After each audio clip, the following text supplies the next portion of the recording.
Très bien, merci beaucoup. C'était très, très émouvant, votre propre expérience. Alors, c'est exactement ça l'objectif de cette session. Vous serez disponible pour la conversation autour d'une tasse de café. C'est une fonction qui existe sur la plateforme. Et Eva également de la COP, comité de pratique, eh bien, vous pourrez la contacter par chat parce que ne peut pas malheureusement participer à la discussion avec nous aujourd'hui en direct. Donc, nous allons maintenant passer à la session sur les maladies tropicales négligées. Donc, la présidente de la session, Evelina Burzio, pédiatre italienne, elle s'intéresse à ces urgences, ces maladies pédiatriques.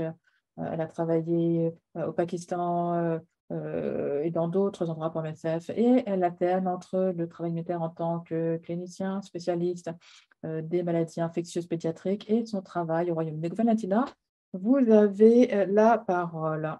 À vous.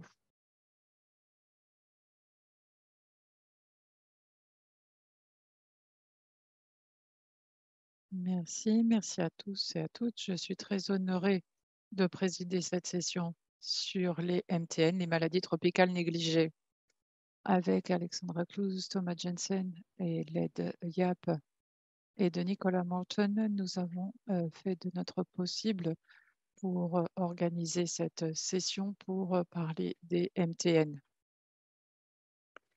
Souvent, nous sommes confrontés à ces maladies, surtout si on ne les aborde pas de manière holistique. Et dans notre pratique quotidienne, nous savons que si l'on ne fait pas attention à l'épidémiologie, ces maladies peuvent se répandre, notamment aussi au regard des changements climatiques dont on a déjà parlé. Donc, nous avons décidé de nous concentrer sur certaines maladies et ensuite nous aurons un débat. Nous savons que c'est un sujet assez complexe et il a été très difficile de ne porter les exposés que sur certaines maladies et nous avons essayé de voir où était le point de départ. Le point de départ, c'est souvent le lit du patient. Et pour ce faire, nous avons un cas clinique à vous présenter, très bref, mais nous aurons besoin de votre aide pour essayer de d'élucider ce cas. Alors, imaginez que vous êtes à la clinique IPD au nord du Burkina Faso. Il est 9 heures du matin et nous commençons nos tournées. Nous avons remarqué qu'un petit garçon de 11 ans, Moussa, euh, est dans un lit à côté de sa grand-mère. En tant que pédiatre, nous nous approchons en lui disant: «Bonjour Moussa, qu'est-ce qui t'arrive?» Et madame, on lui demande aussi ce qui est arrivé à ce petit. Sa dame a l'air très inquiète. Elle dit que ça fait 3 jours qu'il a de la fièvre, des démangeaisons, il tousse, il a l'air très fatigué et il a mal aux jambes, il n'arrive pas à marcher. Donc on a essayé de voir ce qui s'est passé à la maison. Est-ce qu'il a pris des médicaments? Elle nous a dit qu'elle l'avait emmené à un poste de santé où on lui a fait un prélèvement sanguin, mais les résultats étaient négatifs. Donc on l'a renvoyé chez lui. Elle lui a donné des médicaments à base d'herbe pour traiter la diarrhée parce qu'il avait aussi la diarrhée. Et elle n'a pas oublié de lui donner les antipaludéens parce que tous les dimanches, il prend ses antipaludéens. Et nous lui demandons aussi s'il y avait déjà eu d'autres problèmes médicaux dans la famille. Elle répond que oui, son mari est décédé de la tuberculose. Nous avons tous les drépanocytoses dans la maladie. Et Moussa a été testé, ma fille étant porteuse, il a la drépanocytose à l'examen physique. Il n'a pas l'air très malade, hein. Il est gêné par un prurite, 38. Les signes vitaux sont à peu près normaux. Mais il a cette éruption urticaire un petit peu partout. Il a du mal à marcher parce qu'il a des douleurs dans les membres inférieurs. Il y a un souffle bilatéral avec une petite splénomégalie et une petite hépatomégalie, mais pas de lymphodénopathie, pas d'autres problèmes. Donc, nous avons discuté et nous avons réalisé des examens de routine, hémoglobine à 13, lymphocytes élevés, éosinophilie, pas de test antigène pour le palu. Donc, goutte épaisse, négatif aux parasites du paludisme. Mais comme vous pouvez le voir, il y a cette petite chose violette que l'on a eu du mal à interpréter. À l'examen clinique, il y avait déjà eu des ECBU positifs au sang, microscopie négative et une radio du thorax qui montre des infiltrations bilatérales, peut-être plus marquées du côté droit. Alors, si l'on considère les suspects habituels que l'on peut avoir dans un tel contexte, on peut penser au palu, à une manifestation de la drépanocytose chez un patient hétérozygote. Néanmoins, les effets secondaires des médicaments traditionnels qui sont souvent observés dans les populations que nous traitons, une pneumonie nosocomiale, une infection virale, le Covid-19. Mais selon vous, quelles doivent être les étapes suivantes? C'est une question que je vous pose toutes. Vous allez sur la droite de votre écran pour le questionnaire. Vous voyez les réponses possibles. Essayez de trouver la bonne réponse. Et vous avez environ 30 secondes pour essayer d'y répondre. Donc, est-ce qu'il faut faire un test ML puisque l'hémoglobine est à 13? Est-ce qu'il faut refaire la goutte épaisse avec un autre technicien laboratoire expérimenté? Peut-être démarrer un traitement antipaludéen, peut-être par intraveineuse, peut-être poser plus de questions aux garçons, démarrer un traitement d'une pneumonie nosocomiale et toujours garder en tête qu'il peut y avoir une tuberculose atypique et demander sinon à l'équipe de télémédecine un soutien complémentaire. Ça peut être très compliqué compte tenu du tableau clinique que l'on a devant nous. Donc, il y a beaucoup de propositions qui viennent et nous discuterons de la réponse tout à l'heure. Je vais poursuivre avec l'examen du cas. Toutes les réponses peuvent partiellement être justes. Maintenant, essayons de voir un peu plus ce qui s'est passé et poser des questions. En fait, on découvre que cet enfant, que l'infirmière avait déjà parlé à Moussa. Il vit en France et c'était la première fois qu'il rendait visite à sa grand-mère. Il ne parle pas la langue locale, mais il comprend et il a plein d'amis. Il s'est toujours bien porté, sauf qu'il a eu le Covid-19 4 semaines auparavant. Dans l'avion, il n'a pas porté de masque. Sur le plan alimentaire, il n'aime pas le lait et les légumes. Il aime la viande de chèvre, mais ma grand-mère n'a qu'un chien. Il aime jouer dehors avec ses amis près de la rivière et il porte toujours des sandales. Et il n'a pas vu de rat dans la maison. Alors, à ce stade, qu'est-ce que vous allez suspecter maintenant que vous avez les informations complémentaires recueillies par l'infirmière? Deuxième question, 30 secondes pour répondre une fois encore. Vous pouvez voir à droite les questions.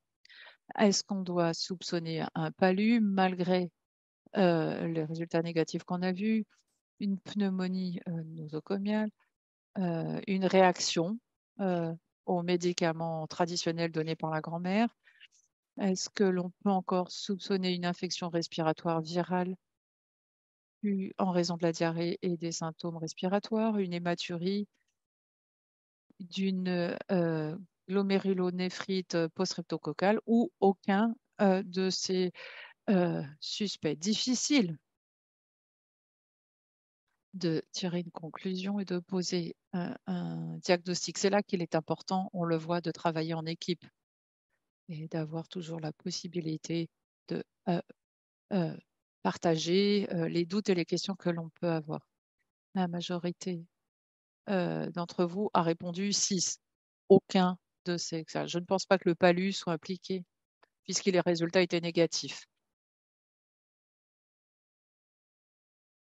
Peut-être une réaction aux médicaments traditionnels, ce qui est fort probable dans les contextes où l'on travaille, mais l'hématurie d'une glomérulonéphrite post-streptococcale, je ne pense pas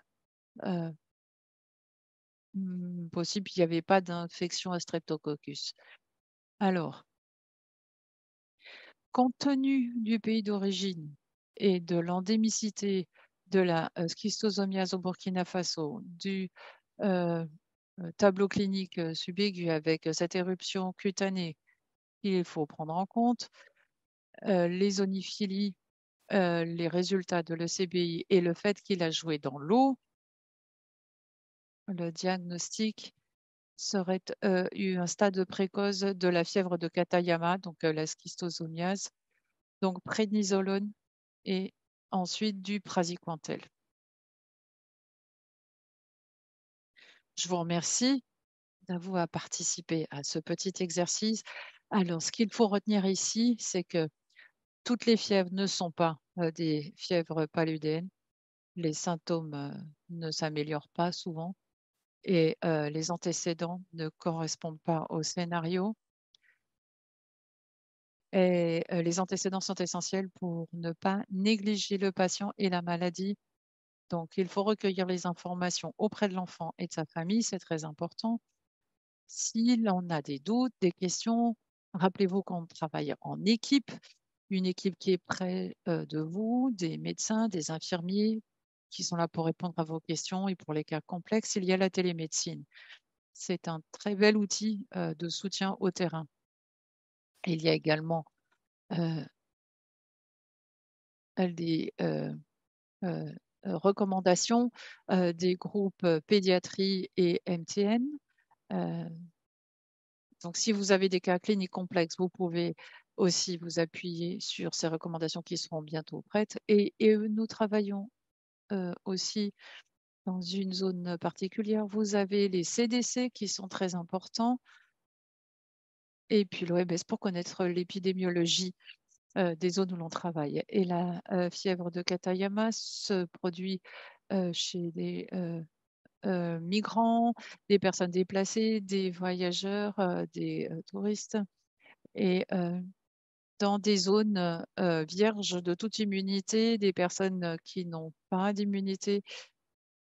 Et c'est une réaction d'hypersensibilité systémique et donc on commence par les stéroïdiens. Une fois encore, je vous remercie d'avoir participé à cet exercice pour poser le diagnostic. Nous avons maintenant planté le décor de cette situation complexe que posent les maladies tropicales négligées, l'OMTN. Nous allons commencer notre session avec nos orateurs. N'oubliez pas de poser des questions dans le Q&A. J'ai le plaisir de vous présenter et d'accueillir Gabriel Alcoba, qui est très connu dans la famille MSF. Gabriel est le chef du groupe de travail MTN à MSF et il va nous présenter son exposé. Et j'invite Gabriel à prendre la parole. Merci. Je suis très heureux d'être parmi vous et de pouvoir partager avec vous notre lutte contre les MTN.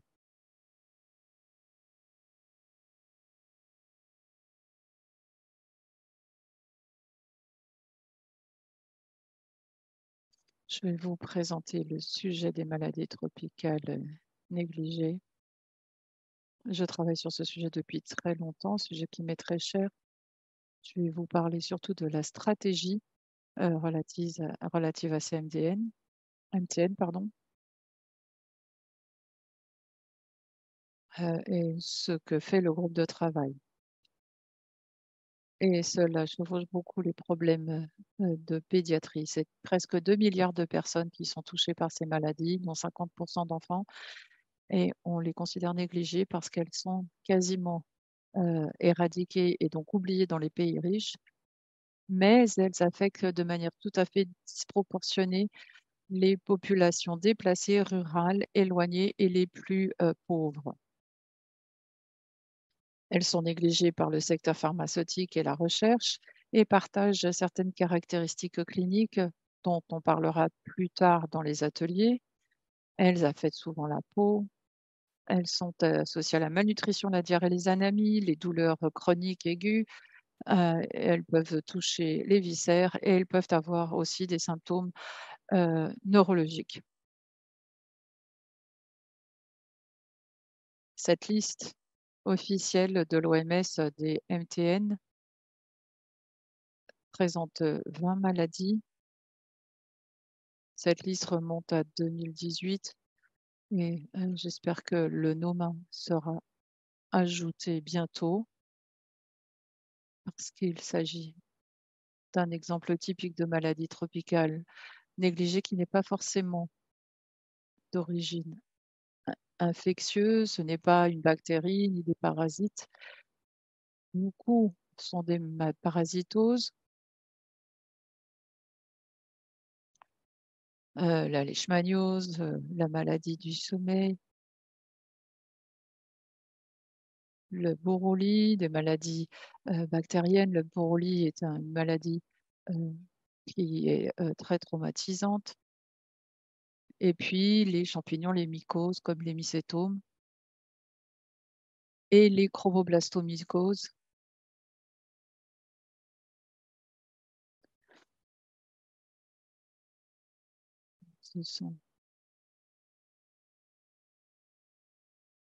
Il faut saluer les progrès et la coordination qui a été faite ces dernières années.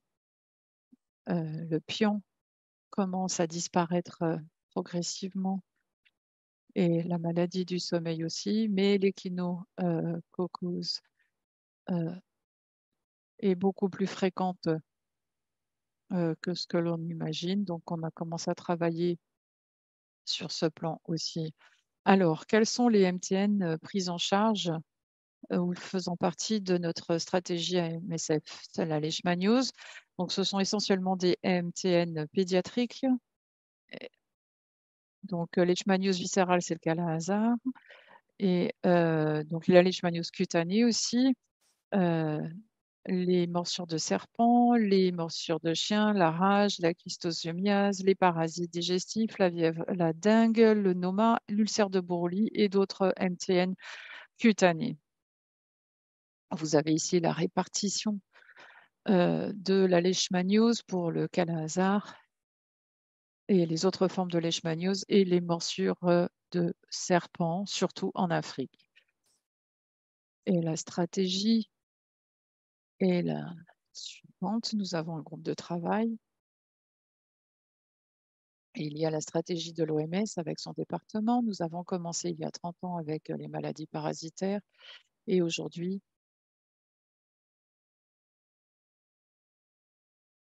nous tenons surtout compte des populations qui sont complètement négligées de manière disproportionnée. Il y a des partenaires LNR que le réseau MTM des ONG, des experts de réseaux nationaux au Kenya, notamment pour les morsures de serpents, etc. Et nous nous écartons des approches verticales que nous avions par le passé, sauf en cas d'épidémie et de flambée, mais nous essayons d'en faire une priorité transversale pour améliorer le dépistage, la qualité de la détection et des soins avec un package, un minimum. Vous allez entendre parler de One Health tout à l'heure avec Corey. Alors, il y a le syndrome des fièvres persistantes. Dans les recommandations pédiatrie, nous avons des nouveaux algorithmes qui sont proposés. Nous travaillons toujours sur le plaidoyer, sur l'accès aux soins, aux TDR, également pour le NOMA. C'est assez varié. Vous avez toutes sortes de signes et les stratégies sont aussi multiples. Nous pouvons les appliquer dans différents contextes. Parfois, il faut beaucoup de logistique pour accéder à des solutions thérapeutiques plus complexes.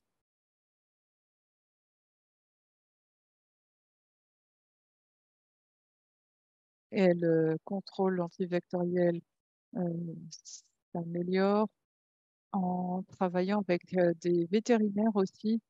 C'est quelque chose que l'on promeut. Ce n'est pas toujours facile pour les maladies négligées, mais ça commence à décoller.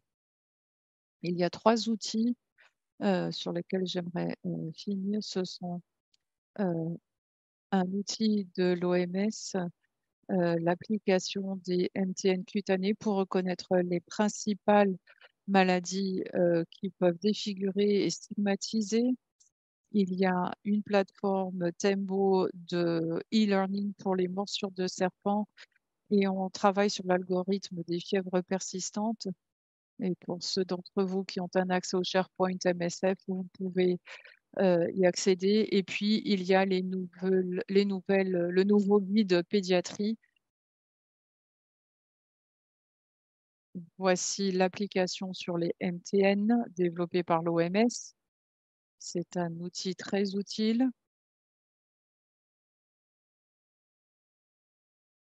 Qui recueille beaucoup d'informations fournies par des ONG avec un système d'intelligence artificielle pour reconnaître le type de lésion. Voici la plateforme Tembo pour les morsures de serpents et pour les fièvres persistantes. Nous avons commencé à développer cela parce que nous avons commencé par le Kala-Azar au Soudan avec 6 autres bactéries qui ont été identifiées, la borréliose, la leptospirose, la brucellose, les rickets. Outre les autres suspects habituels, tuberculose, pneumonie, etc. Et cette année, nous avons des éléments probants qui ont été publiés. Je ne vais pas entrer dans les détails. Voici un algorithme qui est en cours de développement, qui peut être adapté à chaque contexte. Et on a voulu le développer avec les acteurs du terrain. Il y a une autre publication, bonne nouvelle cette année, avec la déclaration de Kigali sur les MTN. Déclaration d'un grand nombre de chefs d'État, responsables d'ONG. Daniela était présente lors de la proclamation de cette déclaration. Et il a fallu réitérer l'engagement d'MSF pour diagnostiquer et traiter les populations qui sont atteintes par ces MTN. Avec un travail de plaidoyer, nous travaillons avec la campagne d'accès, la CAM, pour les anti-vénins, pour qu'on arrête les traitements traditionnels comme l'urine ou je ne sais quoi, pour lutter contre les conséquences des morsures de serpents. Et puis le NOMA, on en parlera un petit peu plus tard avec Claire. Vous avez entendu le mot les 4 déjà. Je vous invite à voir toutes les présentations sur les MTNL. Je vous remercie de votre soutien, de faire passer le message et participer à notre tournée électronique cet après-midi. Merci, merci beaucoup Gabriel. C'était un exposé très intéressant.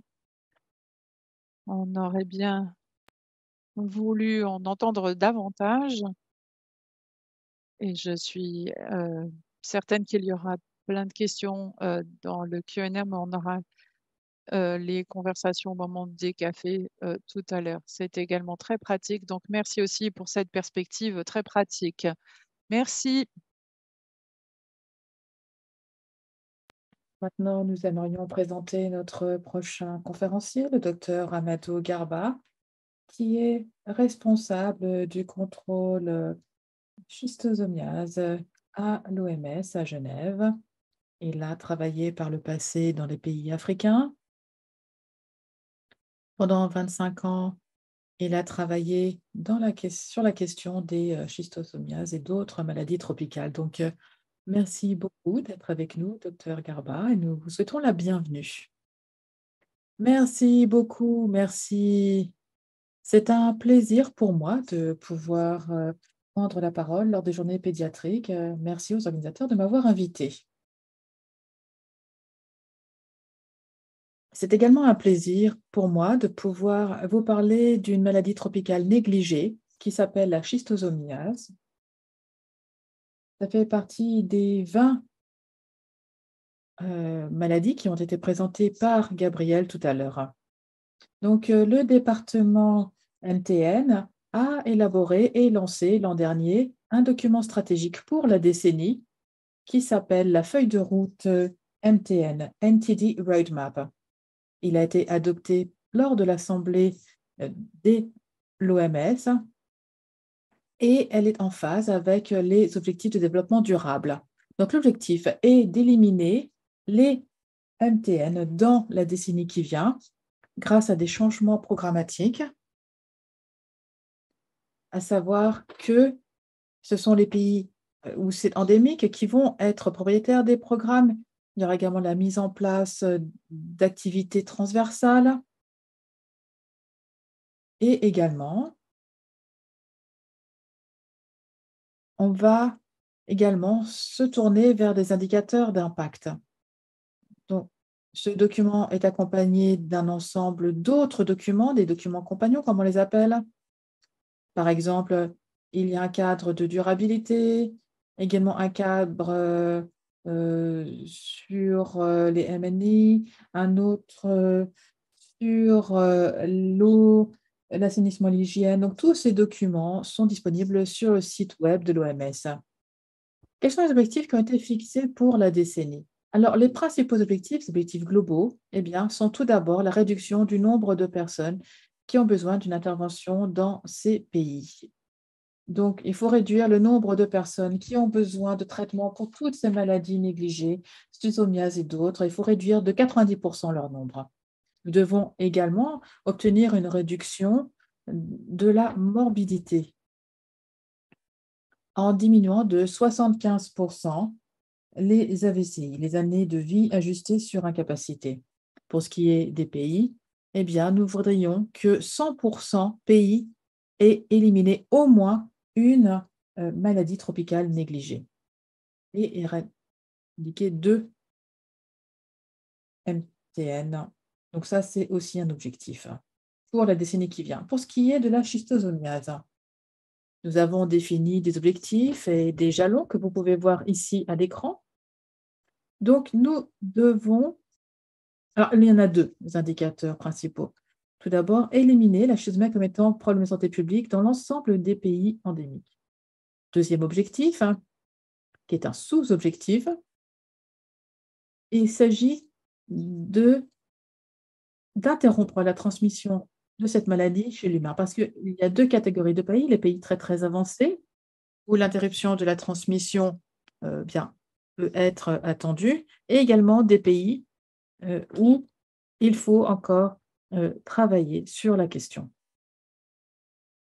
Pour y parvenir, il y a différentes actions critiques qui doivent être entreprises. Tout d'abord, la mise en œuvre effective et efficace des interventions pour l'ensemble de la population qui en a besoin et garantir l'accès aux médicaments nécessaires. Deuxième chose importante, il faut que cet accès inclue tout le monde, y compris les enfants. Donc, qu'en est-il de la répartition de la maladie? La maladie est endémique dans 78 pays dans le monde, hein, et dans 51 pays, il est nécessaire de réaliser des chimiothérapies préventives, administration en masse de médicaments. Au total, 242 millions de personnes ont besoin qu'on leur administre de façon régulière du Praziquantel.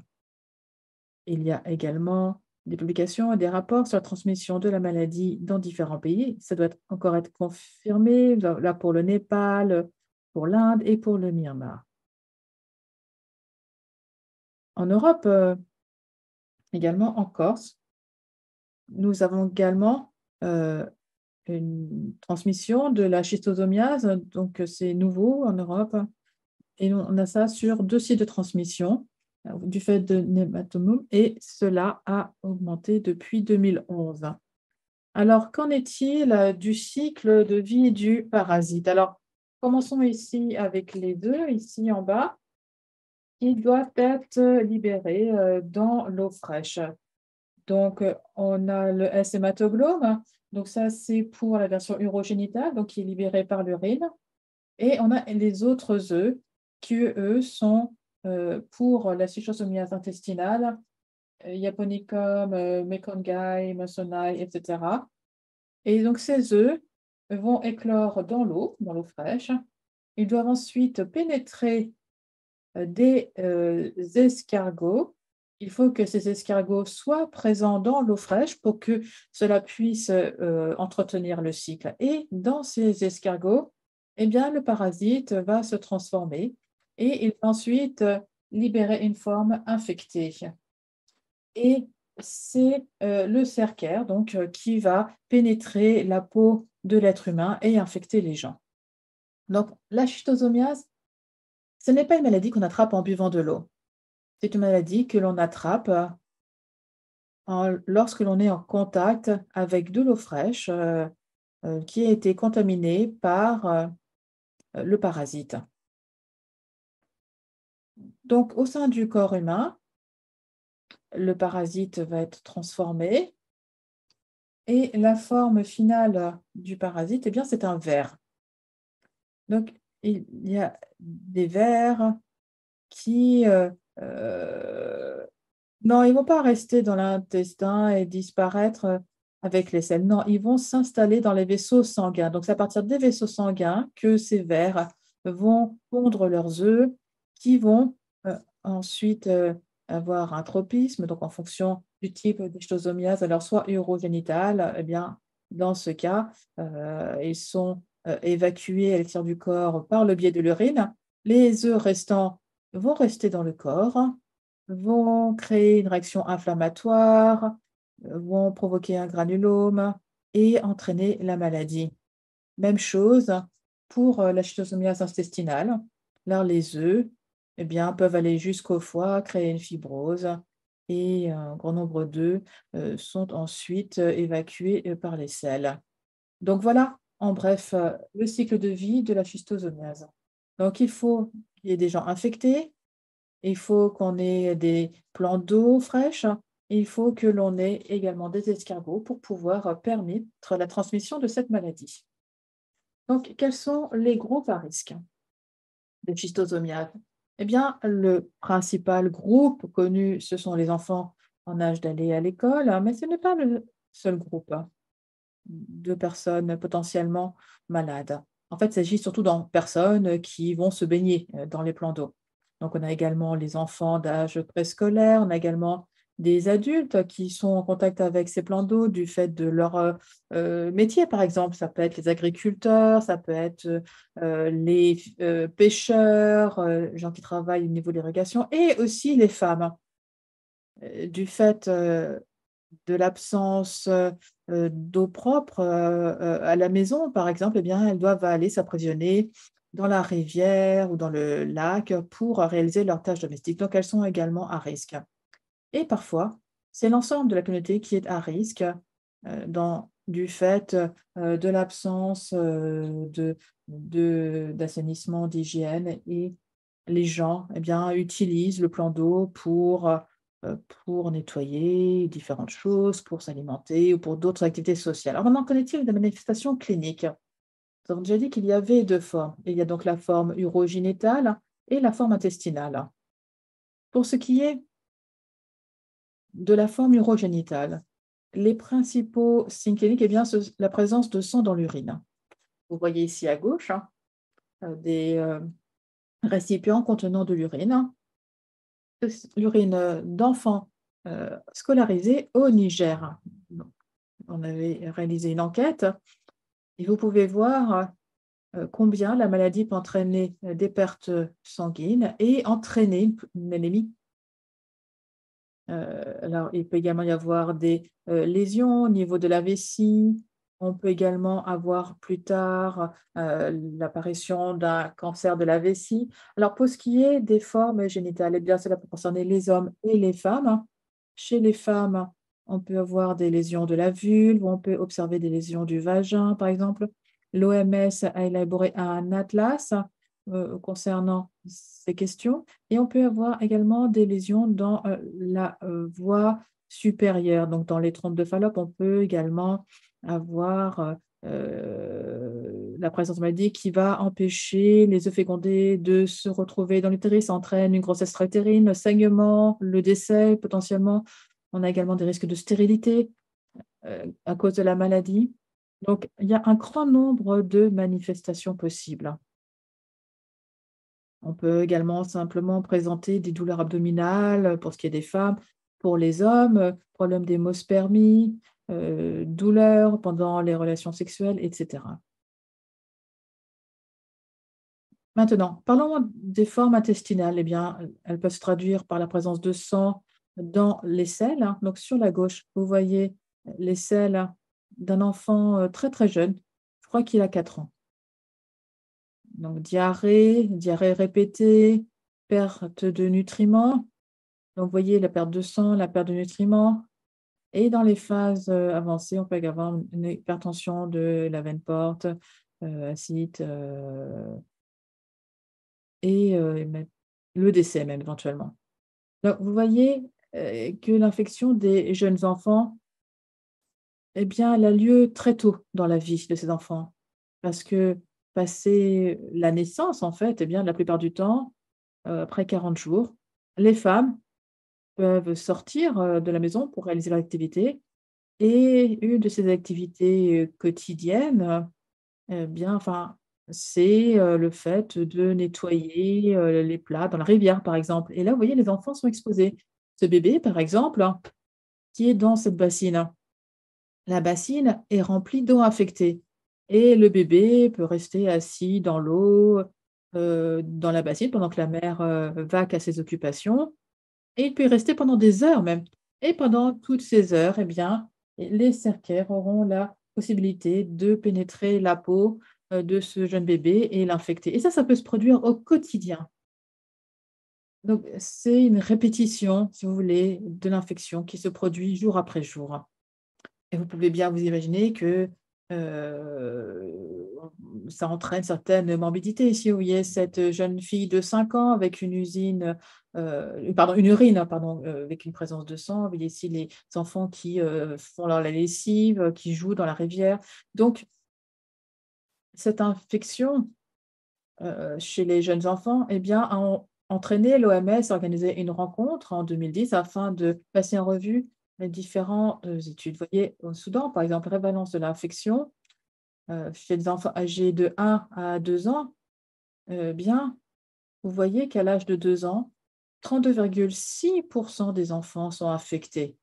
Ensuite, hein, si on passe à l'âge de 4 ans, on a 43,9% des enfants qui sont affectés par Herpes Masonai.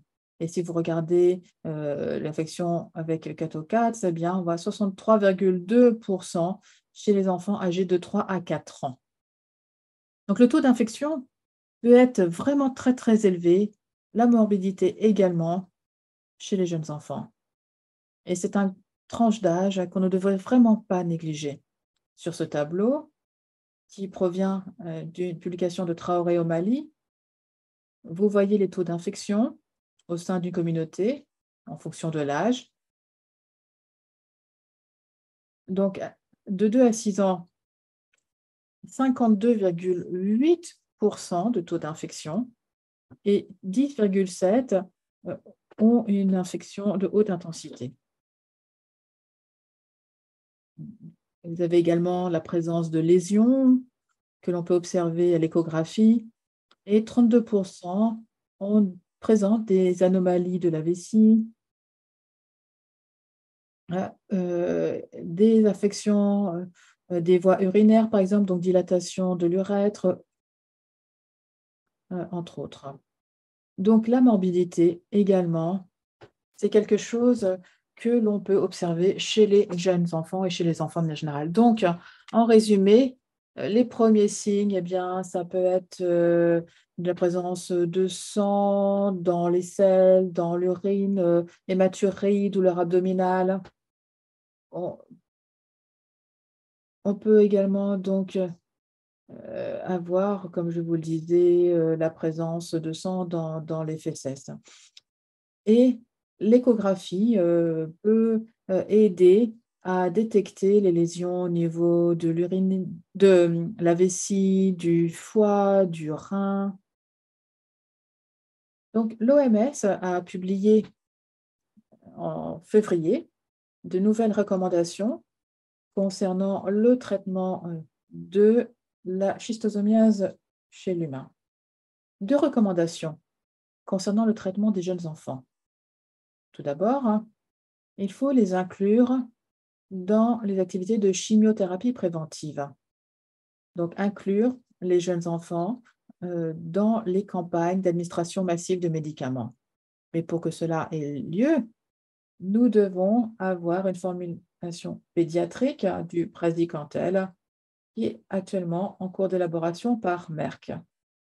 Donc, les essais ont été réalisés et cette formulation devrait être disponible prochainement et vous pourrez prochainement donc inclure les jeunes enfants dans ces administrations massives de médicaments. Autre recommandation, c'est le traitement de tous les enfants, même ceux qui ont moins de 2 ans, parce que nous avons vu que ces enfants sont également exposés. Mais ce traitement devrait être réalisé en fonction du jugement clinique et du test diagnostic. Donc, s'il y a la présence de sang dans l'urine, eh bien là, on peut les traiter avec le praziquantel. Et dans ce cas, en attendant la formulation pédiatrique, on peut écraser des comprimés pour les traiter. Donc, la schistosomiase peut être un problème grave chez les jeunes enfants pour la santé publique et on peut traiter les enfants d'âge préscolaire, c'est sûr, c'est acceptable, c'est efficace. Nous avons, passé en revue les données concernant le traitement de ces enfants d'âge préscolaire. Nous avons regardé les données concernant l'innocuité. Nous avons également, examiné, l'innocuité du praziquantel pour toutes les tranches d'âge avant d'élaborer ces recommandations et ce médicament est sûr et efficace. Je vous remercie. Et avant de vous rendre la parole, j'aimerais vous montrer quelques images de la schistosomia. Ces photos ont été prises en Ouganda. Donc, vous voyez qu'on parle d'enfants très, très jeunes qui sont infectés par le S. mosonai. Et donc, un des signes caractéristiques, c'est l'estomac gonflé. Ici, vous voyez donc les conséquences, hein, si on n'a pas pris les choses en main rapidement, si les gens n'ont pas reçu les médicaments, eh bien, il y a des complications. Et là, on voit des complications qui surviennent chez des gens très jeunes, hein, la cytose. Et là, c'est très, très triste de continuer à voir ce genre de situation dans certaines communautés. Ici, vous voyez euh, donc dans une installation de santé ou Ouganda. Voilà. Merci beaucoup de votre attention. Merci beaucoup pour cette présentation. C'était vraiment intéressant. Vous avez fait part de votre expérience et de votre connaissance approfondie de la maladie. Alors, à nouveau, comme pour Gabriel, je suis certaine qu'il y aura beaucoup de questions et on pourra en discuter pendant la discussion tout à l'heure. Donc, je vais vous demander de rester parmi nous. Ce sera un plaisir pour nous tous. Alors maintenant, nous allons accueillir des témoignages préenregistrés. C'est le projet Afangak en Soudan du Sud. Et nous allons voir ce qui est fait sur le terrain en matière de prévention de la schistosomiase. Et donc, le docteur Hagan Paul et le reste de son équipe vont vous présenter cette vidéo. J'espère que vous êtes tous connectés. Et si ce n'est pas le cas, eh bien, on vous verra tout à l'heure pendant la conversation autour d'une tasse de café. Vous avez la parole.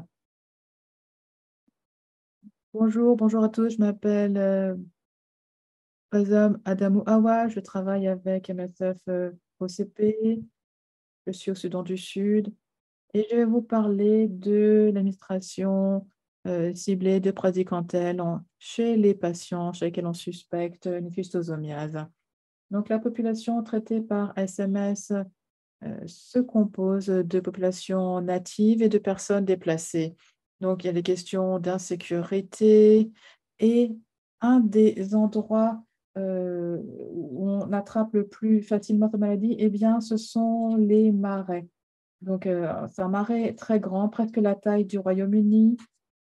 Et pendant la saison humide, pendant la saison des pluies, vous voyez que les gens viennent ici, ils sont en contact avec l'eau contaminée et ils peuvent contracter le S. mansoni et le S. hématobium, dont la prévalence est très, très élevée. C'est une zone endémique. Alors, il n'y a aucune possibilité finalement de ne pas être en contact avec l'eau. On ne peut pas l'empêcher tout simplement. Cela signifie que on a un taux élevé de personnes qui sont en contact avec l'eau qui est très probablement infectée. Donc, le projet Old Fangak mené par MSF a été démarré en 2014 pour répondre à un afflux de plus de 20 000 personnes déplacées en interne. MSM a fourni différents services de santé en hospitalisation, en ambulatoire, des cliniques mobiles également, et entre autres. Et de mars 2021 à février 2002, le projet Olfangag a vu 286 patients adultes par mois en moyenne pour des problèmes génito-urinaires ou intestinaux, ce qui peut signaler une infection potentielle par schistosomiase. Bonjour. Alors, moi, je vais reprendre la parole et vous parler un petit peu des recommandations de l'OMS. Les zones de haute prévalence devraient être prioritaires pour l'administration massive de praziquantel une fois par an, parce que cela permet de guérir les symptômes précoces et de prévenir une maladie chronique irréversible. Et donc, malheureusement, Olfangak est une zone de forte prévalence, mais on n'a pas encore ce genre de traitement en place. Alors, depuis mai 2022, les cliniciens Olfangag ont commencé l'administration empirique de praziquantel, ensemble des patients âgés de plus de 2 ans, donc une dose de traitement présomptif, hein. Donc, ça, c'est pour les personnes qui présentent des signes, des symptômes qui suggèrent une schistosomiase. Ça peut être donc la présence de sang dans l'urine, dans les selles, douleur lors de l'urination, perte vaginale, douleur pelvienne, gonflement du foie, entre autres. Et donc, nous avons des recommandations qui recommandent l'utilisation d'antibiotiques. Donc, la schistosomiase pédiatrique, là, on parle d'enfants d'âge scolaire, âgés de 5 à 15 ans, qui peuvent être concernés du fait de l'hygiène, du fait qu'ils nagent dans les rivières, comme ça a été observé par mon collègue, ou les habitudes de pêche, ils aiment bien les pêcher. Donc, ce sont des personnes qui sont vulnérables à l'infection et nous incluons également les femmes et les filles. Elles sont également à haut risque, mais souvent elles sont négligées. Donc, dans le cadre du projet, Eh bien, l'OMS recommande un traitement au cas par cas sur la base des différents documents et symptômes. Donc,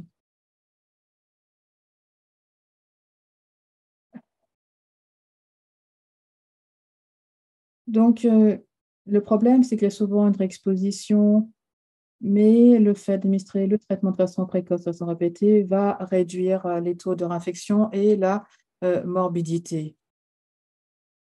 Et il faut intégrer les enfants plus jeunes dans une relation de santé publique parce que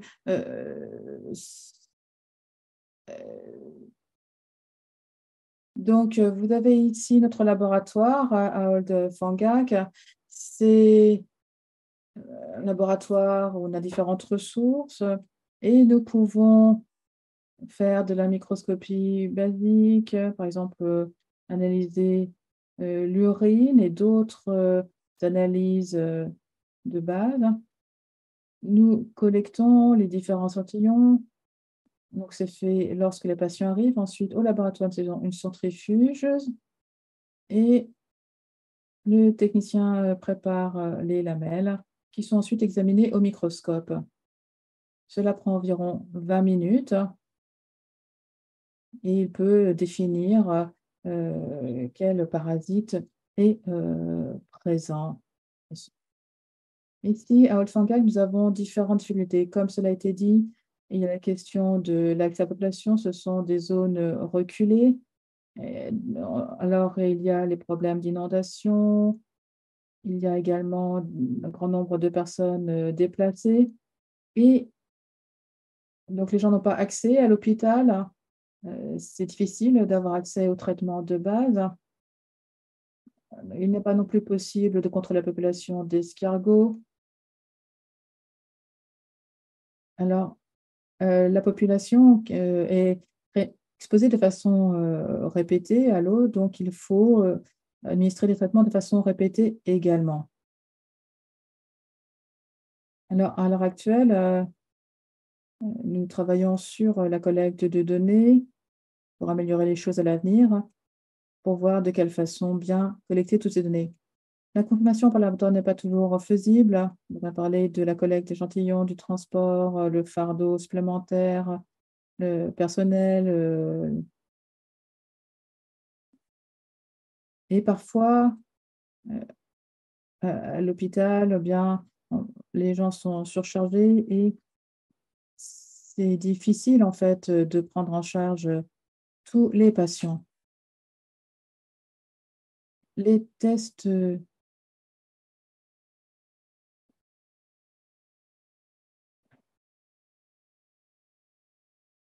donc parfois, on ne peut pas faire le test pour tous les patients s'ils sont trop nombreux.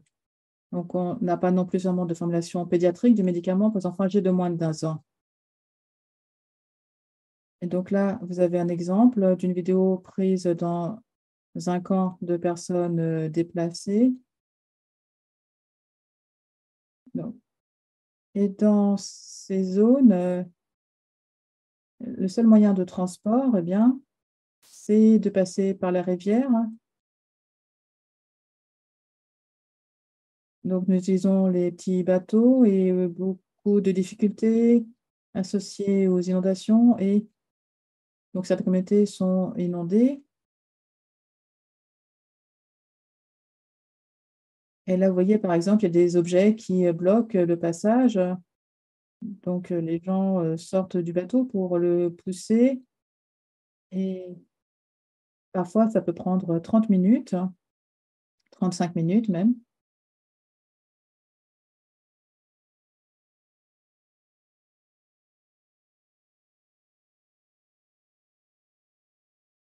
Donc, il y a un grand nombre de personnes déplacées ici du fait des conflits qui ont cours. Et nous étions là il y a quelques mois, c'était plutôt sec, mais maintenant, il y a beaucoup d'eau. Et nous avons évalué la situation, nous avons des discussions avec les responsables communautaires. pour voir quoi faire dans cette région.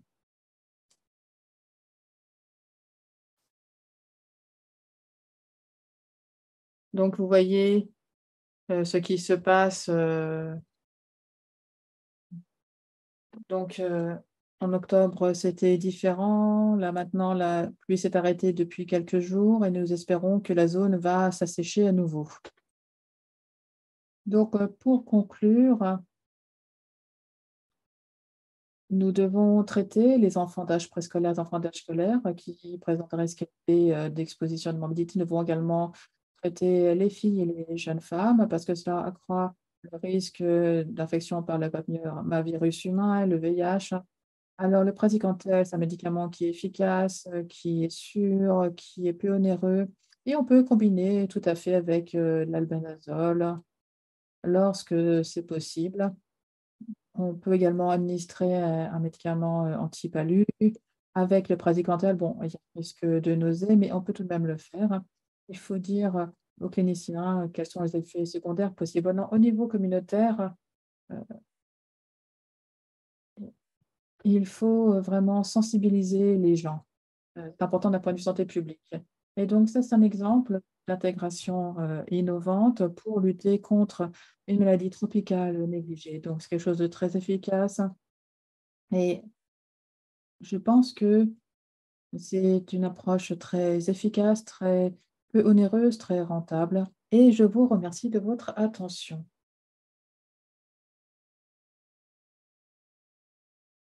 Merci beaucoup à l'équipe d'Olfanga. C'était un témoignage très précieux. On espère vous retrouver au moment de conversation. Merci beaucoup. Nous passons maintenant à l'intervention suivante, une présentation de Lachlan McIver, qui est le conseiller santé planète et maladies tropicales à OCG Genève. Et il va nous présenter les perspectives MSF sur One Health et les MTN. Il sera suivi d'une intervention de Corey Leclerc, qui est la référente OCP sur les maladies tropicales négligées et les conséquences liées au changement climatique. J'invite les intervenants à prendre la parole. Bonjour, je m'appelle Lachlan McIver, je suis le conseiller santé planétaire et maladies tropicales au CGE et je vais essayer de vous convaincre dans les 5 minutes qui viennent sur l'importance de ce sujet pour MSF. Vous avez une petite photo de moi ici parce que malheureusement, je ne peux pas être avec vous. Je suis actuellement en visite sur le terrain à Madagascar. Alors, pourquoi sommes-nous ici? Nous avons vu des inondations et des crues sans précédent dans différents endroits simultanément, au Pakistan, au Sud-Soudan, au Nigeria et même en Australie, chez moi, où des villes entières ont été évacuées et que les inondations liées aux événements climatiques extrêmes se produisent. 2022 est l'une des années les plus chaudes enregistrées. En 2022, outre le record des températures d'été, nous aurons les records de température annuelles. Et vous avez ici le graphique qui représente l'augmentation des températures depuis une décennie. Pourquoi? Eh bien, pourquoi? Parce que on a appris à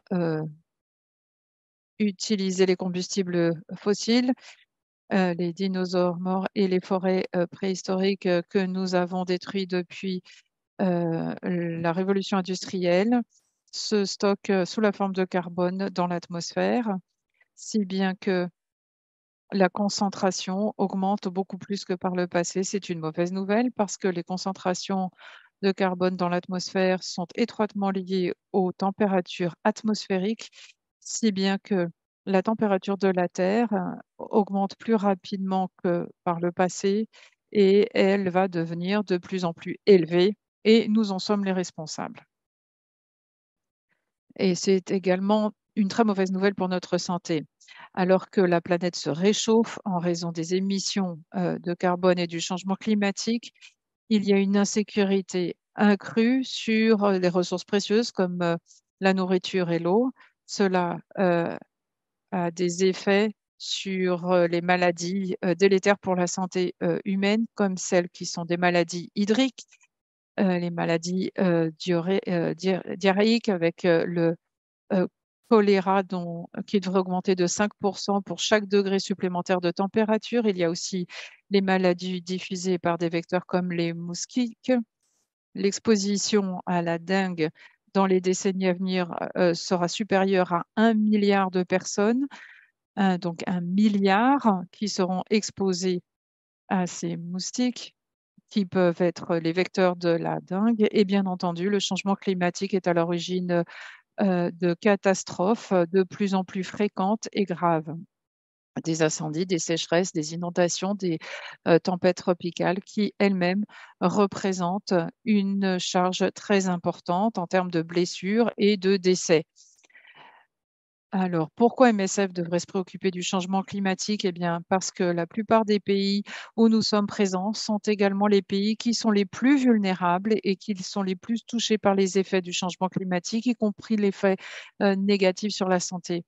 Selon les estimations de l'OMS, le changement climatique est déjà responsable de centaines de milliers de décès évitables par an et cela augmentera à plusieurs millions de décès évitables chaque année dans les décennies à venir. Et nous sommes ici pour parler des maladies tropicales négligées. Il s'agit d'un groupe de 20 maladies. Beaucoup d'entre elles sont des parasitoses qui sont présentes dans les zones tropicales et qui sont étroitement liées aux conditions environnementales et qui sont donc sensibles aux changements météorologiques et climatiques. Beaucoup d'entre elles sont portées par des animaux et des vecteurs comme les moustiques et elles affectent de manière tout à fait disproportionnée les femmes et les enfants, ce qui augmente le fardeau de la morbidité et de la mortalité. La moitié des personnes atteintes sont des enfants avec des centaines de décès par an.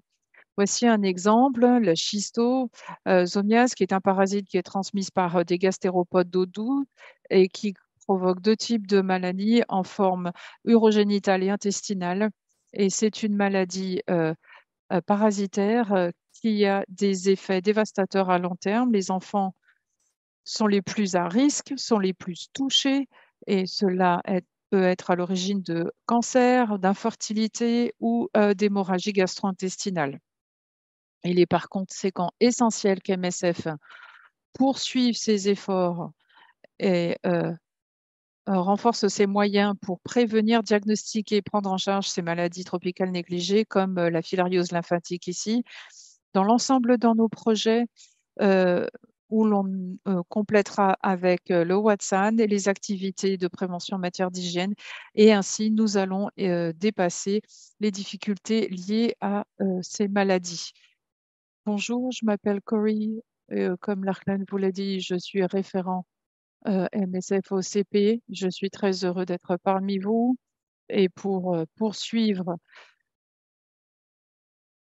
sur quelques exemples que Lachlan a évoqués, je pense que le sujet de One Health et des MTN est très important. Et lorsque l'on parle de la santé unique, c'est un concept qui n'est pas nouveau, mais qui nous permet de déterminer les causes profondes et les liens entre les risques et les conséquences, parce que l'une des difficultés principales liées au changement climatique et les interactions liées au changement climatique sur les humains et les animaux, nous faut répondre de manière plus holistique. J'aimerais souligner ici quelques projets, très brièvement, qui portent sur ces questions. Et vous verrez que toutes les activités humaines sont concernées. Je pense que c'est un élément que l'on a oublié dans les projets MSF. C'est en fonction de la situation ou de la démographie de nos contextes, ceux qui sont le plus touchés par les changements climatiques, ce sont ceux qui ont la capacité de résilience la plus faible et qui sont exclus des zones de santé, comme on l'a vu pour le schisto. Donc, il y a un travail qui a été fait cette année au Kenya qui est intéressant parce que c'est une approche sur les MTN et sur les réémergences de certaines maladies. Nous avons appris qu'il y avait une sécheresse sans précédent dans la Corne de l'Afrique, essentiellement au Kenya, et il a fallu trouver le lien entre les réservoirs de certaines maladies comme la fièvre jaune. Pendant la sécheresse, il y avait davantage de contact avec les singes qui sont porteurs de cette maladie.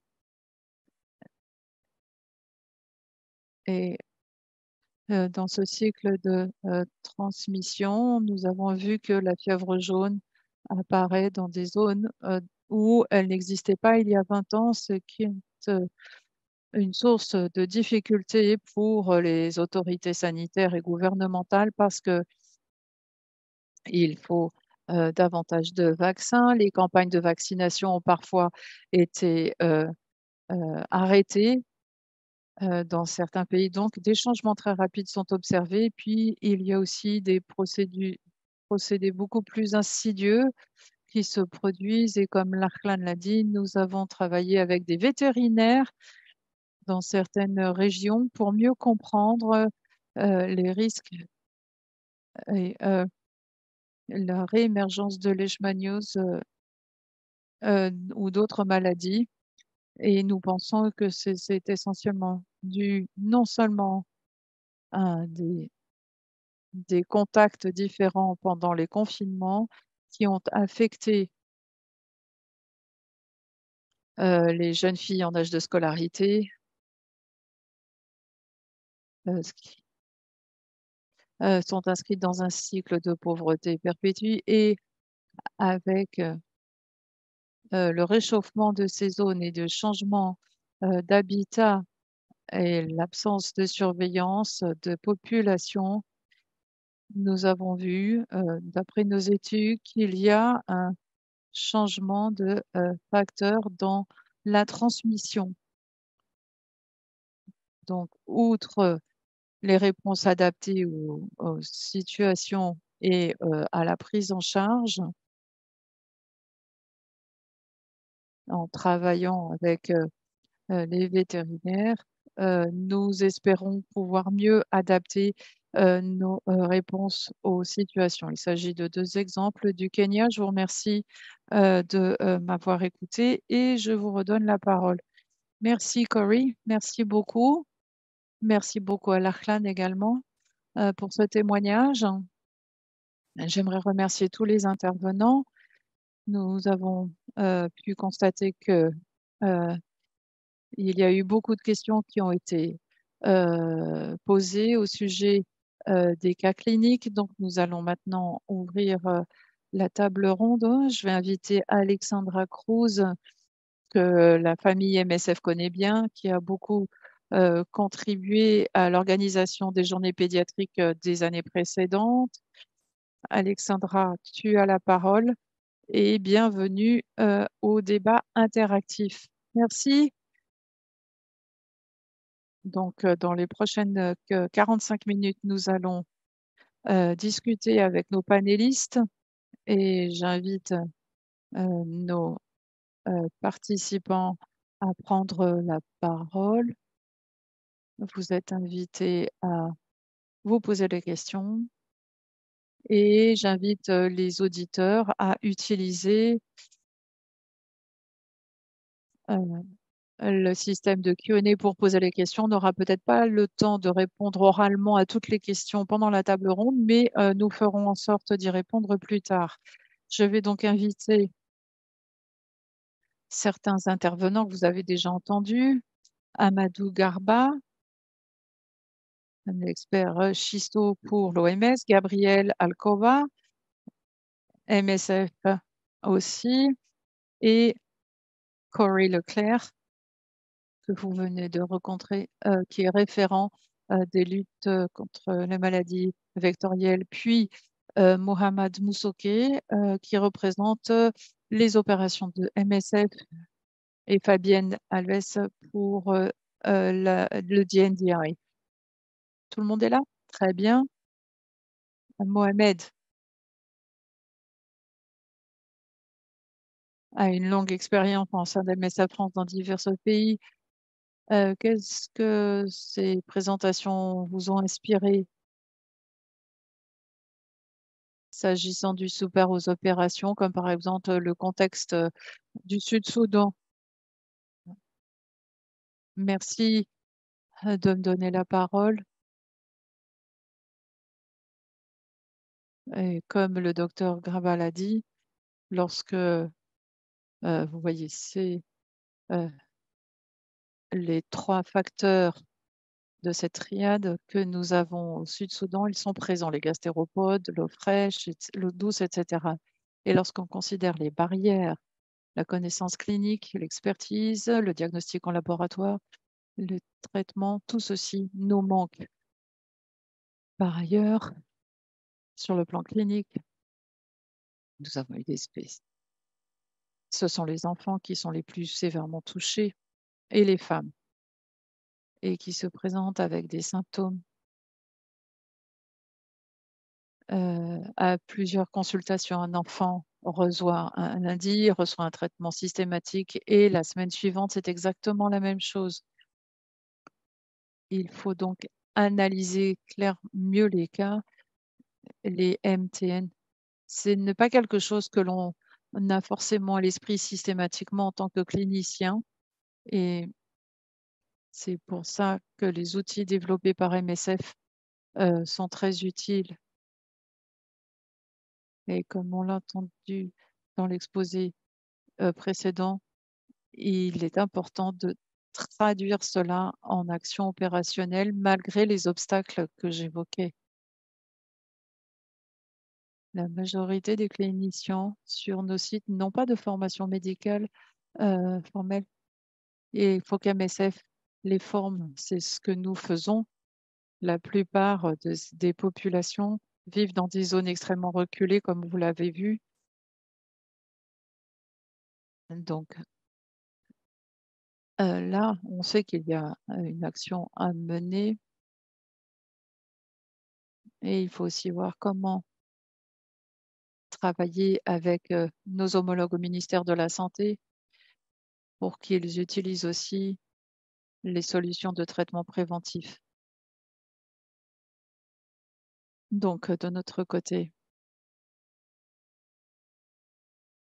nous devons nous assurer que les opérations vont soutenir ces objectifs. Et enfin, et comme Gabriel l'a dit, il faut s'écarter des projets verticaux. Cela devrait faire partie de tous les projets. Ce sont donc les points clés que l'on examine sur le plan opérationnel. Merci Mohamed. S'il devait y avoir des recommandations à émettre, ce serait l'intégration.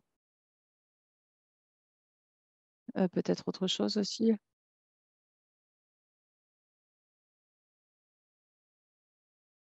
L'intervention. L'intégration pour dépasser tous les obstacles et diffuser les informations en disant que ces maladies sont effectivement traitables. Le traitement n'est pas très cher, donc c'est quelque chose que l'on peut traiter facilement, même si l'on est en contexte de ressources limitées. Fabienne, en tant que médecin qui a 20 ans d'expérience en recherche médicale sur les MTN, et vous êtes responsable d'un cluster du DNDi, est-ce que vous pouvez nous expliquer quel est le rôle de DNDi et comment vous pouvez compléter le travail de Mohamed sur le plan opérationnel? Merci. Bonjour. Je suis heureuse d'être parmi vous aujourd'hui. Euh, la raison d'être de DNDi, c'est les besoins des patients. On a eu l'illustration aujourd'hui qu'il y a un grand nombre de difficultés malgré les progrès réalisés dans le domaine des MTN. Ça peut être l'amélioration des systèmes, les améliorations opérationnelles, mais il s'agit aussi d'avoir les outils pour traiter ces patients. Nous avons eu la perspective euh, de recherche et développement et l'innovation pour répondre aux besoins de ce patient. Mais si vous me le permettez, j'aimerais revenir un peu en arrière. DNDi est une association sans but lucratif qui se consacre au développement des nouveaux traitements.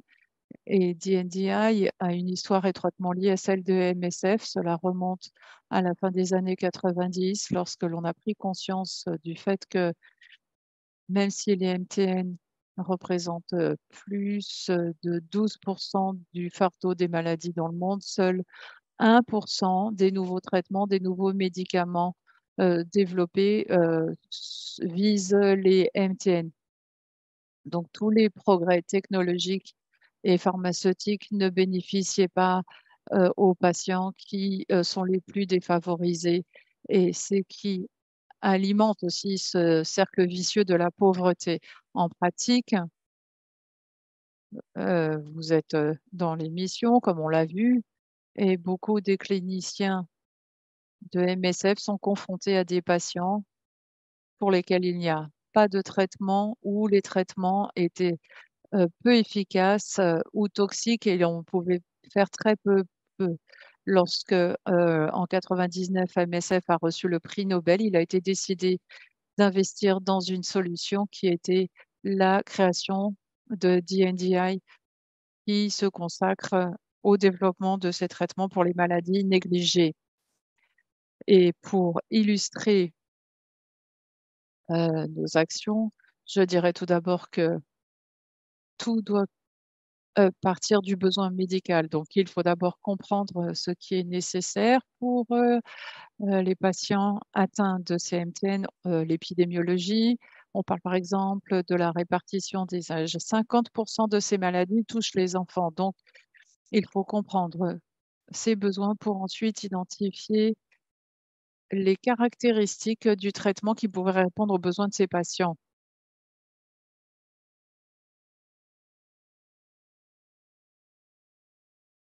Alors, sur la leishmaniose, comme on l'a entendu,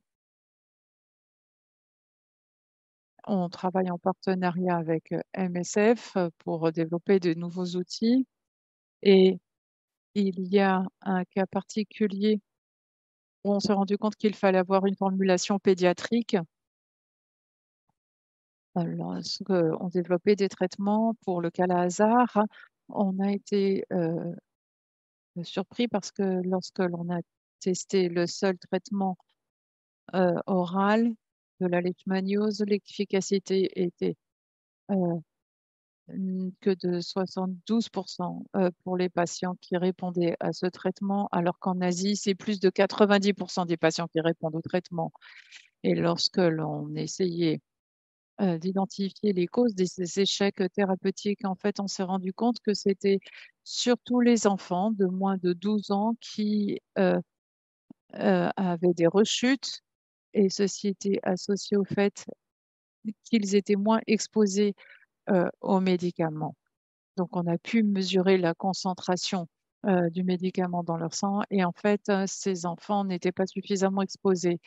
Il a fallu travailler avec d'autres partenaires pour essayer de voir s'il était possible d'ajuster la posologie de ce médicament pédiatrique et aujourd'hui, notre partenaire a développé une dose pas uniquement en fonction du poids, mais en fonction des objectifs. Nous avons mené une étude en Ouganda avec ce nouveau schéma thérapeutique et on s'est rendu compte que les résultats sont meilleurs, ce qui nous emmène à l'étape suivante, c'est-à-dire une étude de phase 3 qui vient d'être terminer cette année et MSF était l'un de nos partenaires dans cette étude.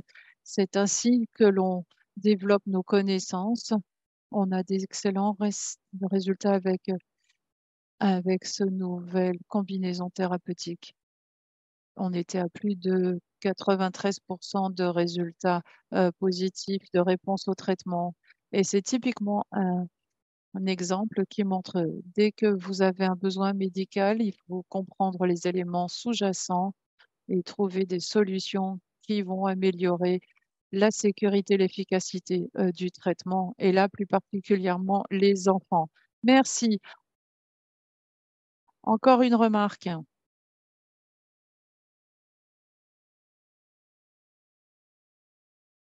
Il- On est en train de développer des nouvelles entités chimiques et les enfants vont être au cœur de ce développement. Voilà. C'est formidable, c'est formidable. Merci, merci Fabiana. Donc, il s'agit de comprendre quelles sont les préférences, les points de vue. Et l'objectif, ça va être vraiment d'avoir une réponse pertinente. Merci. Merci. Écoutez, je crois qu'on va pas pouvoir couvrir tout ce que fait la DNDi. Mais je pense ce qu'il faut faire, c'est vraiment bien retenir le fait que vous vous concentrez sur les enfants qui ont peut-être aussi été négligés dans les travaux de recherche, voilà, trouver des formulations qui sont plus adaptées aux enfants également. Et c'est ce dont Amadou parlait aussi lorsque il parlait euh, du cantel, pardon. Et voilà, il s'agit de voir donc ce qu'on peut faire pour les enfants dont on a la charge. Voilà, merci beaucoup. Et maintenant, pour donner la parole un peu à tout le monde, nous avons entendu que, donc, en fait, le rôle joué par MSF pour surmonter ce problème avec les maladies tropicales négligées, qu'est-ce qu'on devrait faire, qu'est-ce qu'on fait déjà? Et donc, on va m'aider à parler un petit peu de la situation, donc quelle serait la stratégie pour les années qui viennent. Mais j'aimerais vous inviter les uns et les autres à nous dire un petit peu quelles devraient être les priorités pour MSF et comment tout cela s'imbrique. Alors, Mabi, s'il vous plaît, j'aimerais commencer en ajoutant deux, trois choses. Vous savez que chez MSF, alors comme ça a été dit par la personne présente, il faut partir des besoins. Et donc, on développe des outils, mais il faut que ces outils s'adressent aux opérations, aux opérationnels, que ce soit bien adapté. Chaque trimestre, nous nous penchons sur ces différents thèmes. Donc, c'est quelque chose qui est désormais une priorité, comme on l'a fait pour les thèmes, comme on l'a fait pour le PALU, pour TB, VIH. Donc, il s'agit de mettre cela en avant. Il s'agit de quantifier le fardeau et on voit maintenant que sur le plan personnel, ça devient objectif. Donc, de cette façon, ça permet d'aller plus vite, de prendre de l'ampleur. Si ça reste uniquement quelque chose de médical, de clinique, eh bien, ça ne va pas être prioritaire au niveau des opérations parce qu'il y a toujours l'aspect médical, mais aussi toujours les autres aspects comme l'aspect euh, en matière de promotion de la santé, les aspects WASH. Donc, il faut que l'équipe médicale, en fait, travaille aussi avec les gens qui sont en opérationnel. Il faut que l'on dise, voilà, ça, c'est la priorité pour les opérations, par exemple.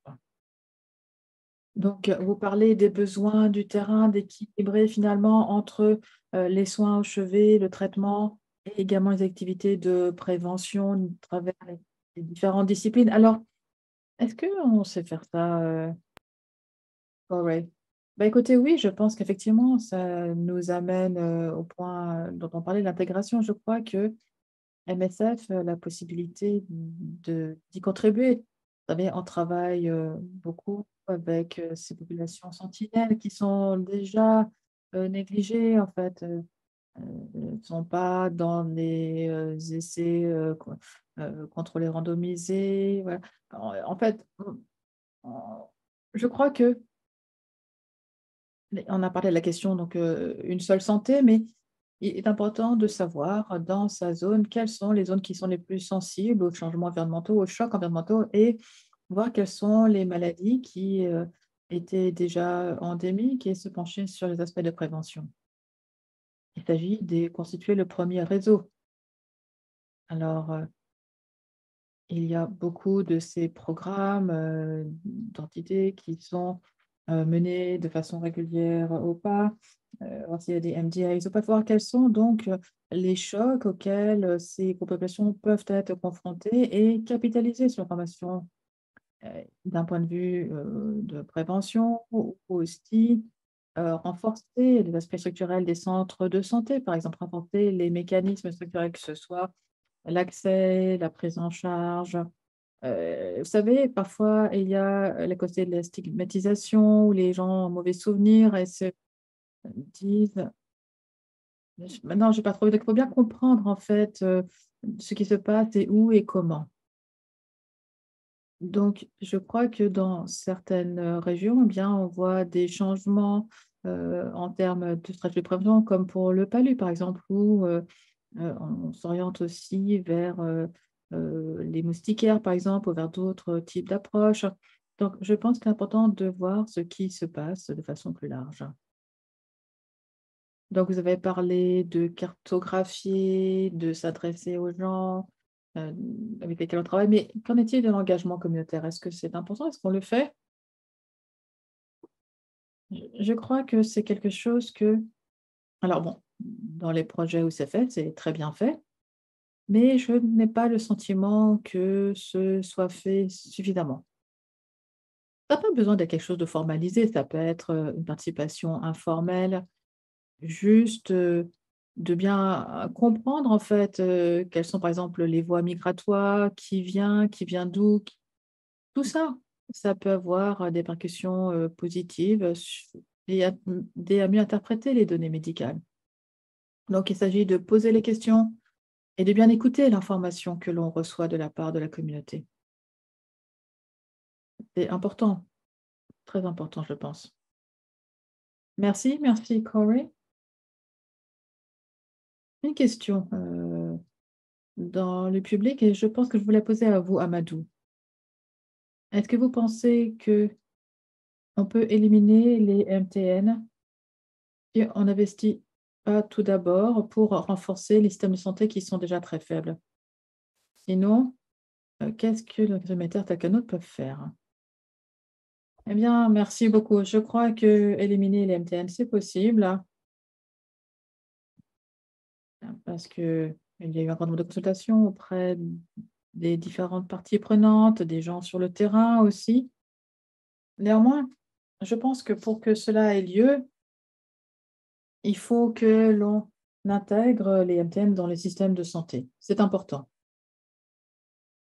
Et nous devons également avoir les ressources financières, hein, nécessaires pour pouvoir, y parvenir.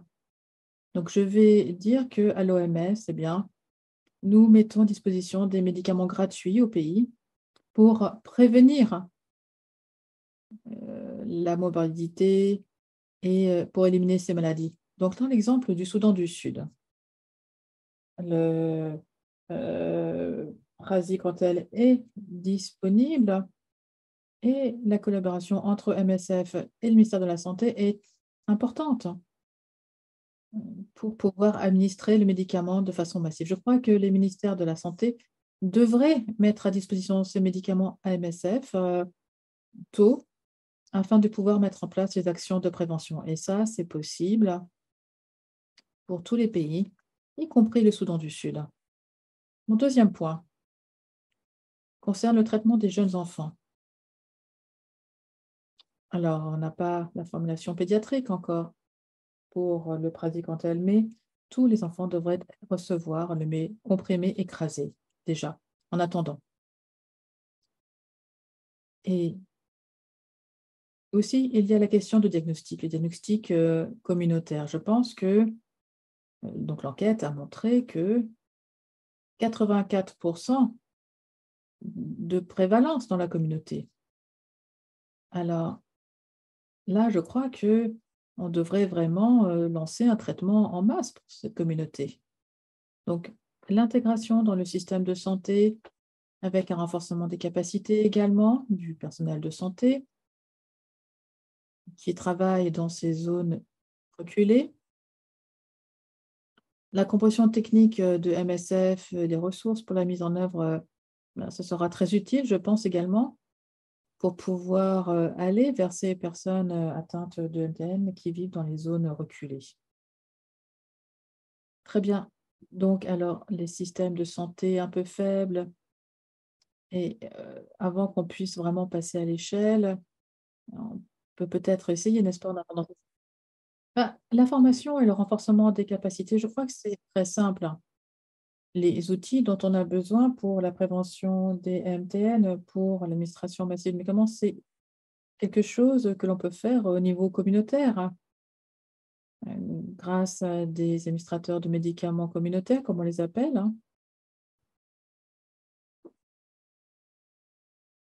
Donc, il y a des documents très simples en fait, qui expliquent le nombre de comprimés administrés, etc. Tout ça, c'est disponible sur le site web de l'OMS pour les activités d'adaptation, de formation.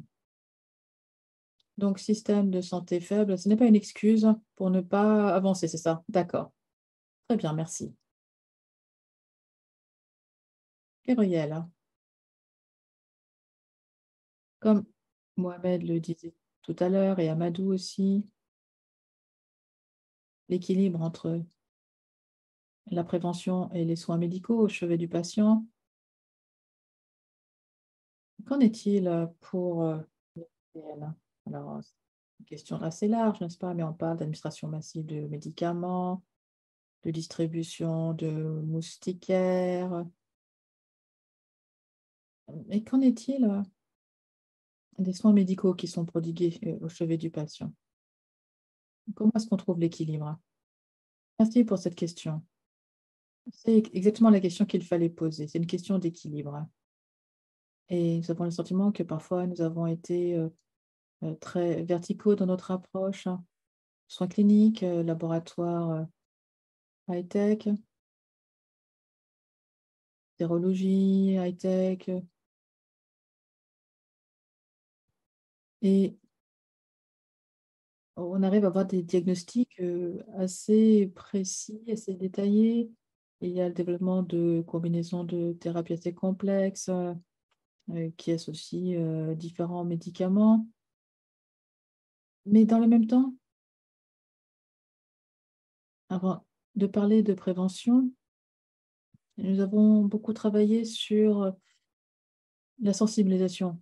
Le côté plaidoyer de MSF a vraiment joué un rôle crucial pour que les MTN soient pris en compte davantage et également au sein des communautés. On en parle à l'école, avec les groupes de femmes, avec les communautés de pêcheurs.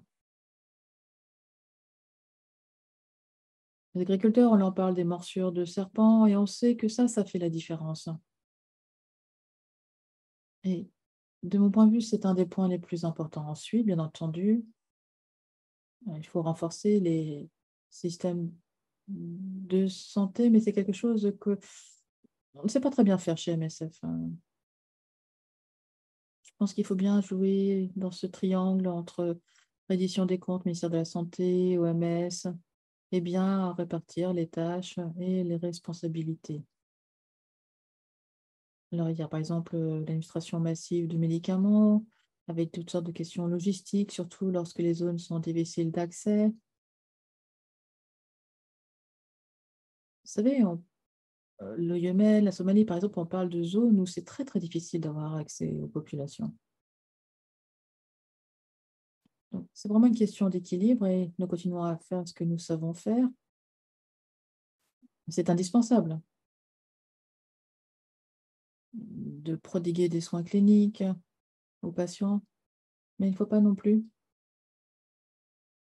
oublier les autres aspects, les interventions réalisées par les partenaires. Je crois que la moitié des MTN sont des zoonoses et on pourrait réduire considérablement les nombres si on traitait les animaux aussi, par exemple contre la rage. Donc là, c'est vraiment basé sur des preuves à 100%.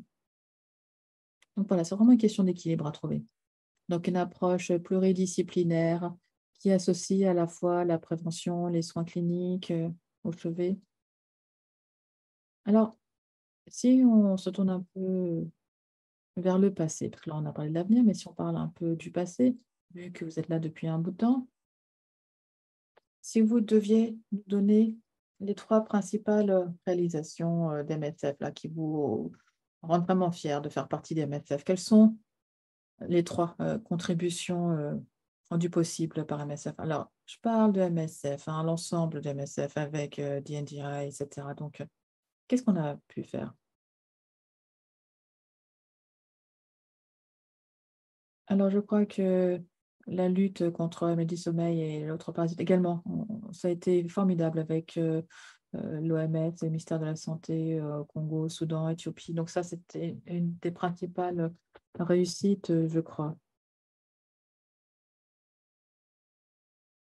Et il y a également les morsures de serpents. Et là, je crois que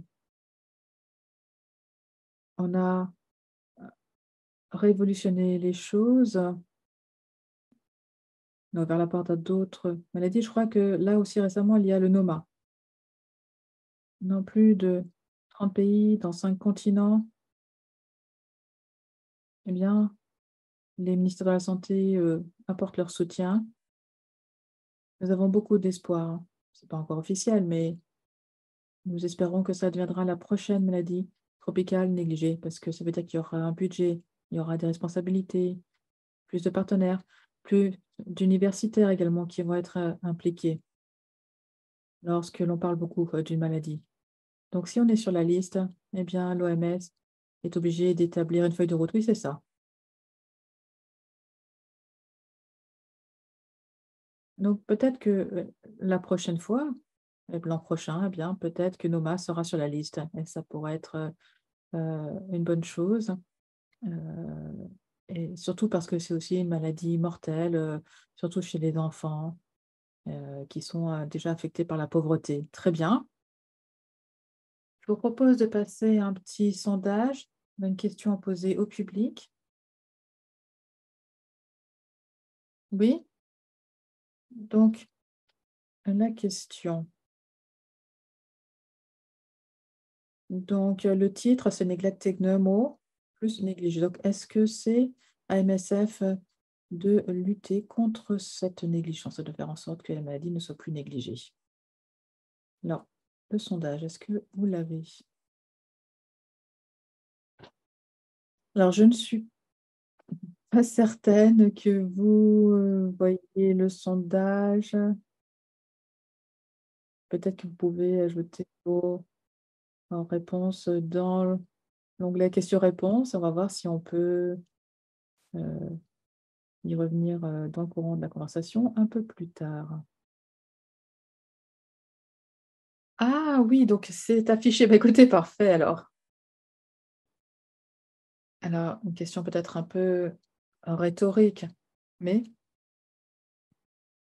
on pourrait répondre, si ce n'est pas MSF, qui alors? Donc, qui pourrait effectivement aider ces pauvres parmi les plus pauvres qui sont affectés par ces maladies négligées. Donc, est-ce que quelqu'un du panel souhaite dire quelque chose à ce sujet? Oui, alors en ce qui me concerne, le fait que, quel que soit où on est sur le front en fait, de toute façon. Donc là, on parle de ce qu'on voit et pour moi, oui, effectivement, c'est un réflexe.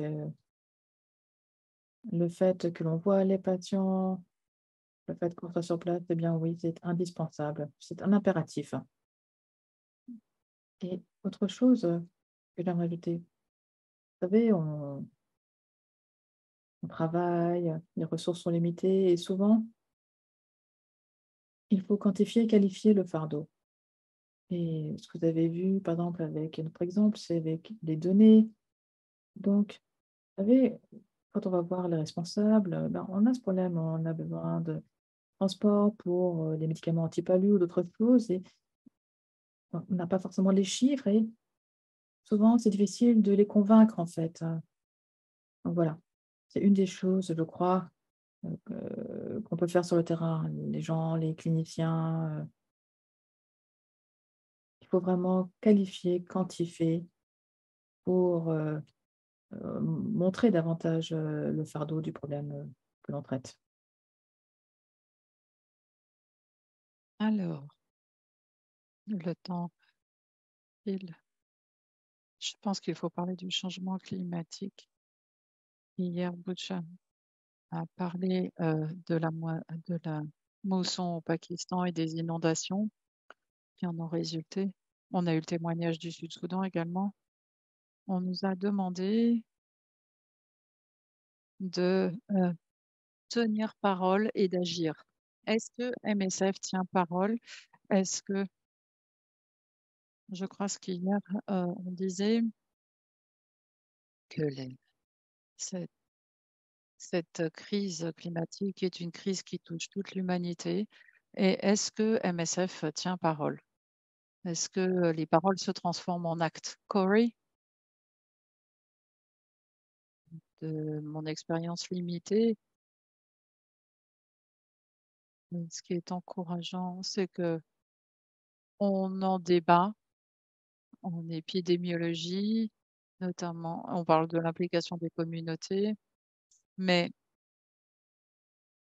lorsque je regarde certains projets qui viennent de démarrer, travailler avec les populations semi-pastorales au Sud-Soudan et d'essayer de mieux adapter nos stratégies pour répondre à leurs besoins, je pense qu'il y a un progrès.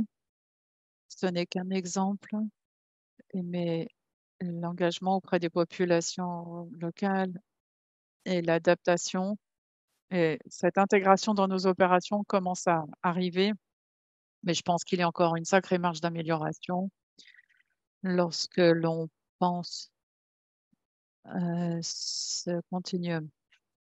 Comment structurer notamment nos programmes. Là, je pense qu'il y a encore une place pour un débat, mais je constate qu'il y a des changements d'état d'esprit dans les équipes et cela vient de manière ascendante et pas descendante. Donc, c'est une bonne chose. Est-ce que quelqu'un souhaite partager ses réflexions au sujet des effets du changement climatique? S'il n'y en a pas, je vais demander aux participants à la table ronde de nous communiquer un point que vous retiendrez de ces journées, une recommandation. On va commencer avec vous, Fabiola, parce que Amadou, malheureusement, est Dieu parti. Donc, un message, quelque chose que vous avez retenir et quelque chose pour MSF doit retenir de ces journées pédiatriques. Alors, l'intégration et adapter nos systèmes aux réalités locales des patients, c'est le plus important. Et ce que je retiens, c'est qu'il faut poursuivre la collaboration avec MSF pour comprendre dès le départ quels sont les obstacles, les besoins, de façon à déployer une réponse adaptée avec pour faciliter l'accès à ces nouveaux traitements. Merci beaucoup, Alexandre. Mohamed, vous voulez poursuivre? Oui, alors, moi, ce serait faire davantage de plaidoyer, partager avec davantage de personnes, montrer nos réalisations pour qu'elles soient mieux connues. Et les journées pédiatriques, selon moi, sont très enrichissantes. Et le fait que les équipes de terrain partagent avec nous leur réalité, euh, c'est l'une des choses les plus importantes que je retiendrai. Merci, Corey.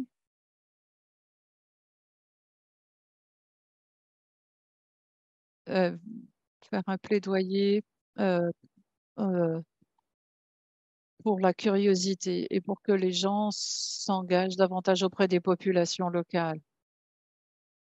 Il y a encore beaucoup que l'on peut faire lorsque l'on a compris au niveau local les différents facteurs et que l'on peut apporter de l'aide et du soutien. C'est toujours encourageant d'intégrer aussi les préoccupations des femmes enceintes. Gabriel, un petit mot de conclusion? Je suis très enthousiaste et très positive quant à la participation et par l'intérêt manifesté et le caractère multidisciplinaire de cette session. Je constate qu'il y a un intérêt accru euh, et compte tenu de l'hétérogénéité des entités, euh, je trouve que c'est très bien. C'est comme Corey l'a dit, il faut être curieux et pour les praticiens, les cliniciens, être toujours vigilant. Le diagnostic clinique, c'est 50% du diagnostic des maladies tropicales négligées. Il y a des caractéristiques de fièvre, d'implication, d'atteinte multi-organique. Et ensuite, le diagnostic avec le laboratoire peut être relativement simple. Et parfois, on néglige aussi le microscope, il ne faut pas l'oublier. Voilà. Merci. Très bien. Je pense que on peut partager les mots de conclusion pour cette session sur les MTN. Ce qui est important de retenir, c'est que ce sont des populations négligées. Cela concerne plus d'1 milliard de personnes. Ce sont les enfants qui sont particulièrement atteints, qui représentent 50%, voire plus. Elles sont liées directement ou indirectement à la santé holistique et au changement climatique. Et il faut trouver un équilibre entre le travail épidémiologique de terrain et le travail auprès du patient.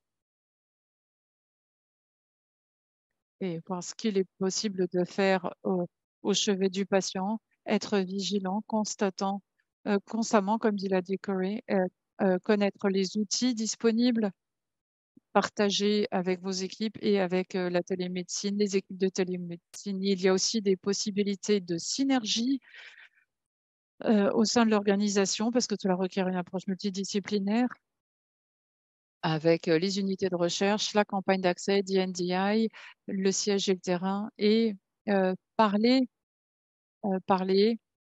et puis tenir parole face à nos engagements. Merci. Merci à vous tous et toutes d'avoir suivi ces débats. Merci à l'équipe et de la part de l'équipe MTN. Et vous pouvez nous retrouver lors des conversations autour d'un café